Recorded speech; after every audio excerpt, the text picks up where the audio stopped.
7:18. The heat is on. We are looking at another scorching day across the DMV with afternoon temps climbing into the upper 90s, and some spots could even reach 100 degrees. But extreme heat doesn't just take a toll on your body. In fact, it can also affect your mental health. To talk more about that, we are joined by Dr. Lorenzo Norris, Associate Dean and Associate Professor of Psychiatry and Behavioral Sciences at the George Washington University School of Medicine and Health Sciences. Good to have you with me this morning. Thank you so very much. A pleasure to be here. Yeah, many people think of heat, right, as maybe a physical health issue. Why should we also be thinking about the impacts on mental health? Absolutely. One, we need to think about heat, particularly extreme heat, as a mental health issue.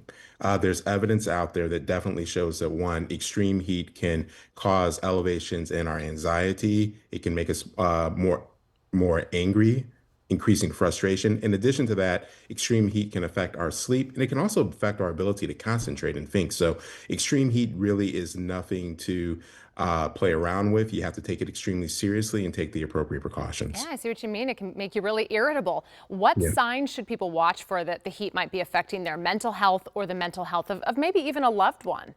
Okay, great question.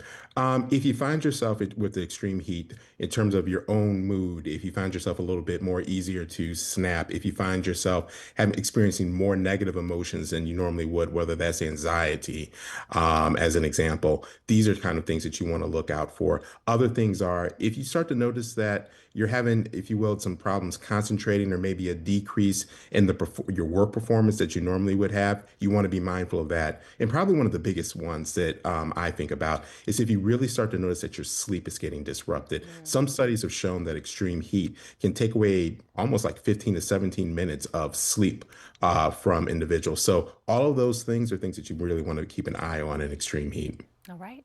Dr. Norris, thank you so much for your time this morning. We appreciate it. Thank you. All right, let's